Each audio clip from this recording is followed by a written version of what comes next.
It gives me great pleasure. My name again is Mahina, and I'm, as you said that actually pretty well, Lili Okalani Trust from Honolulu, Hawaii, and we serve primarily underserved Hawaiians. And so we are super excited. I'm here with a bunch of my colleagues, and we are so proud that we are releasing our State of Play Hawai'i report.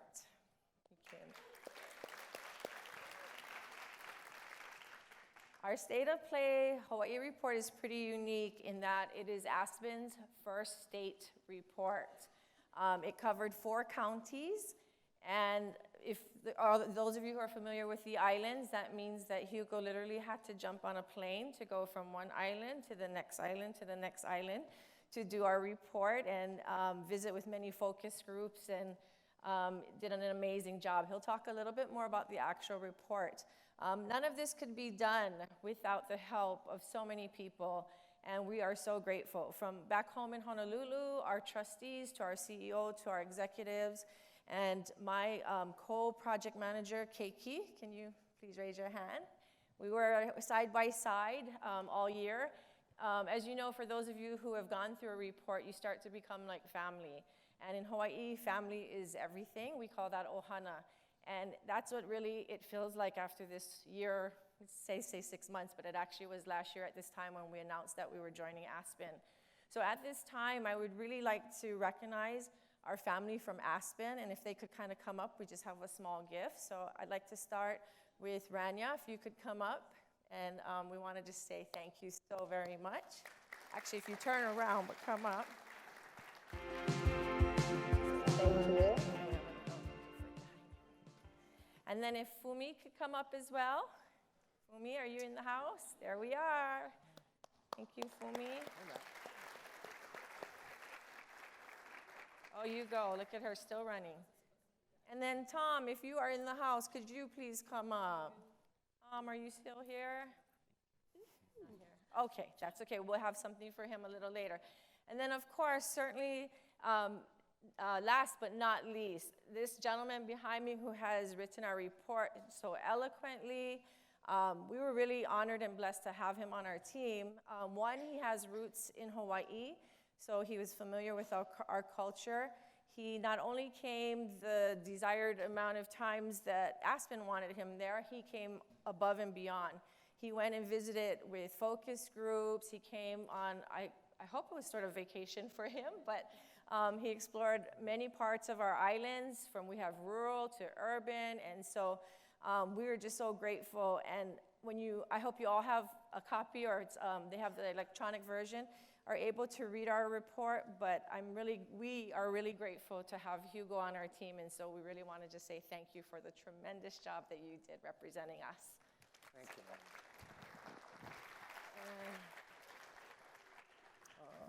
Thank you. I turn it over to you. Okay. Thank you. Hi, everyone. Good afternoon. I'm Hugo Kugia. I was the principal researcher for the State of Play Hawaii report. Apologize in advance for the notes. I'm not a pro at this, so I'm going to need these. What most of us know, I think, about Hawaii and sports, a lot of the great quarterbacks that have come out of the state's high schools. Before that, the linemen, the linebackers, the football players. You also may have heard of the championship Little League teams that keep going to the World Series, the Little League World Series. But Hawaii has had, I've found, a much deeper impact on sports than we're aware of. Take surfing, the most obvious example. Ancient Hawaiians invented the sport, and it's one of you can consider it maybe one of the earliest forms of free play, and now the whole world surfs. Title IX, I'm sure you are all aware of, was co-written by a Japanese-American congresswoman from Hawaii, Patsy Mink. One of the early pioneers of physical education, Luther Gulick Jr., a name that I'd never heard of, was from a missionary family in Honolulu. Two of his students went on to invent basketball and volleyball. So a lot of interesting and random connections. You realize Hawaii has really had a large hand in shaping sports as we know it today. It is one of the most unique states in the country, places in the world, really, and I think that our report reflects that. For one thing, I found that the typical American template of what you think of as sports didn't quite fit for Hawaii. A lot of kids compete in sports that are tied to Native Hawaiian culture and history. Paddling is a great example. Every high school has a paddling team in Hawaii, and just about every community on every island has a paddling club. And we're talking about the outrigger canoes that, like the ones that the ancient Hawaiians used to discover the place, settle the islands, travel in between them. So every time a kid races for their school, their team, they're really kind of living a little part of their history. Hula is another sport, that I didn't go in thinking of as a sport exactly, but it is, in fact, a sport. A lot of kids grow up. It's just understood that you're going to grow up participating in hula. And you'll learn in the report that it's far more than a dance or entertainment for tourists, the way that, as we know it. Hula is really, it's art, it's poetry, it's really their language. For Native Hawaiians, they didn't have a written language, and so hula was the way that they recorded and passed down their history and told the stories of their lives. So kids in Hawaii, I also found, were driven, I think, to a degree that I don't know, with all due respect, that mainland kids are. I mean, I could be wrong, but perhaps because of the scarcity of resources there, how isolated the place is, the expense of living there, the kids work harder. The parents sacrifice more.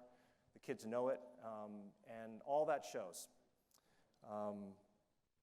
One of the biggest surprises, I think, that came up in the research was that a lot of children in Hawaii don't know how to swim.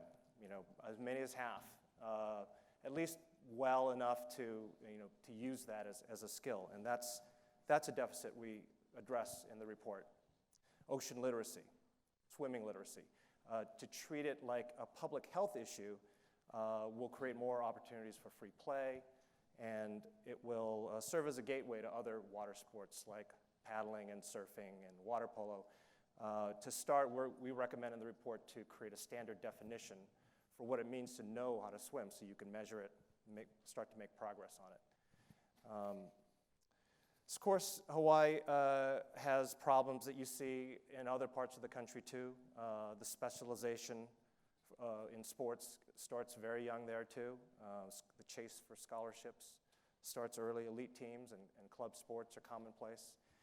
To manage all these competing forces for the good of the youth of Hawaii, we are recommending in our report the creation of a state sports commission, which will be made up of leaders from all sectors, who would identify funding mechanisms and coordinate and develop programs within a unified agenda that prioritizes participation, health, and appropriate development. Matt Wright, who is one of our task force members, will help us explore the potential of creating a state-based sports authority tomorrow in a panel that will wrap up the summit. Another one of our task force members, Dwayne DeSoto, will be part of a panel this afternoon about sports sampling.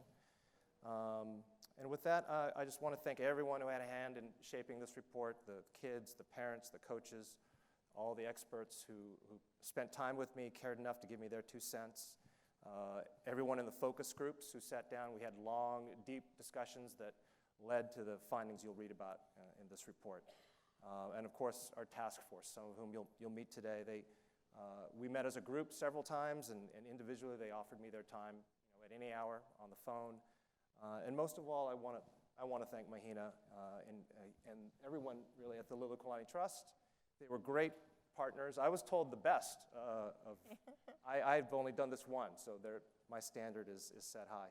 But the staff of the trust on every island really kind of made it easy for me to hit the ground running. They helped me make contacts right away. They were invaluable in this research. So as of today, you can read the report online or in print, and I hope you do. I'm going to send us back to Mahina. I think she's going to tell us about our very special activity break. Okay. Before we do that, as Hugo mentioned, it was an amazing journey. As you know, it's probably about 20 plus Zoom meetings and IRBs and visits to schools and all of that, and it was a great journey. I like to say the real work starts now, and we're very excited about that, to create our own task force, aside from what Hugo just mentioned, but really to look at the recommendations and move forward on